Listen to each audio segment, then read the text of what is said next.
Hey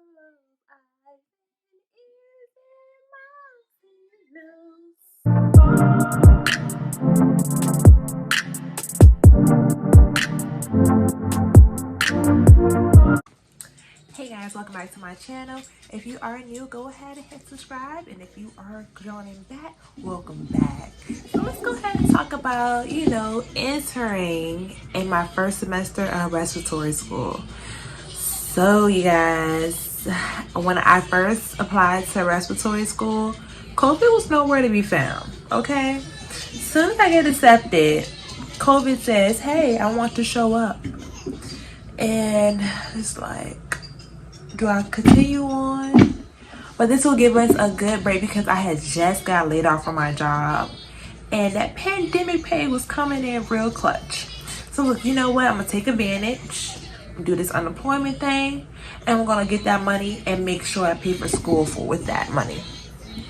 So everything came in God's timing, and that money from the pandemic pay was enough to get me through to where I am now. I went ahead and pushed forward towards the program. I was nervous, as we all are when we first go to school. And that first semester, if you haven't went to a previous college, it's going to be a new adjustment for you. It's going to be fast paced, and you just got to know how to prioritize and organize your time. But for me, I had a bit of an advantage because I did come from a university, and I was, I knew how to pace myself basically.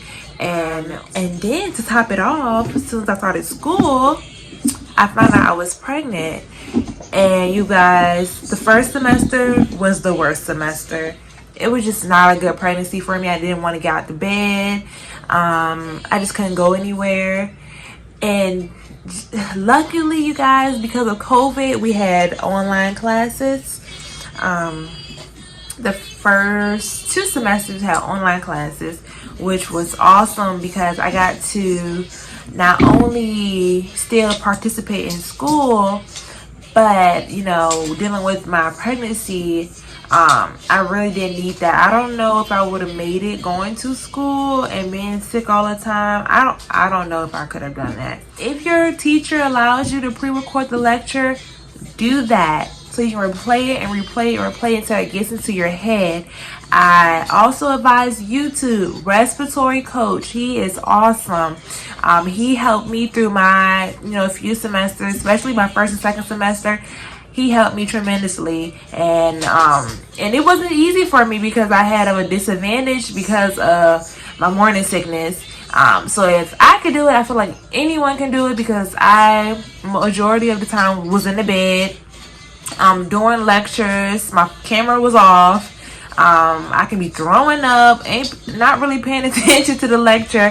And also, it's very important I know we're not going into school to make friends, but I'm telling you, you will need a friend.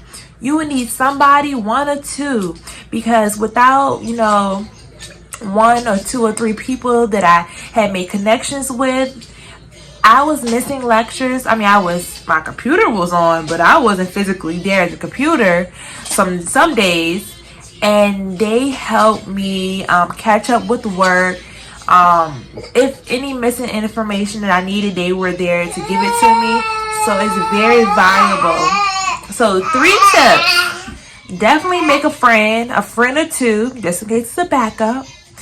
2, study with note cards. They'll come in handy. They take forever to write, but they are worth it. And see if you can record the lectures. That's even better. And tip 3, I would say organize. Get a planner to lay out what days you're going to study this certain topic. And do not try to do it all at once. It's very stressful. Just take like an hour and a half or 2 hours, at a time to focus on maybe 1 or 2 pages. Get that ingrained in your head. Move on. Pace yourself and then allow yourself some you time. You time is important. I definitely, after pregnancy and stuff, take my you time. On weekends, I still, find a way to spend time with my family. Just can't let school take over your life. In that case, you might be miserable. But for me, I don't and did not have a job when I started the program.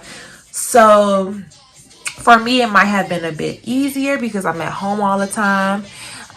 For as people who are working, I did have classmates who were working in the program in their first semester. So it's definitely doable. Definitely want to do part-time, but kids, a family, a husband, work, school, that's a bit much. You might want to slack off on work a little bit if you can. I just encourage you to don't quit. The program may seem overwhelming and stressful at the beginning, but maybe the third semester, everything started to click. You're paying for these courses, so you want to get the max amount of, education from this. Ask questions. Whatever my son said, ask those questions throughout the lectures. If you don't understand something, don't just let the teacher keep going on and going on. Go ahead and ask those questions, because maybe somebody else was thinking the same thing as you, but you got the answer for them. Unless you're just one of those people like me, I don't ask questions that often. I'll just go in the book and read about it. And if I don't find the answer that I'm looking for, I would then go to office hours. Definitely utilize office hours, because lectures are not always for the most detailed, complicated questions, because it takes up lecture time. But not saying don't ask the questions now, but yeah, utilize office hours, because I did majority of that, just to ask the teacher with something that I didn't understand. But first I would research it myself. A's don't make you. And I went to the program expecting to get B's, and I'm okay with B's. B's win degrees, and C's, I'm taking those too. Well, you guys, I wanted to say thank you for watching this video. If you want more content about respiratory school, definitely stay tuned. Go ahead and hit subscribe, like, and turn on that post notification bell. All right. Well, thank you for tuning in. Bye.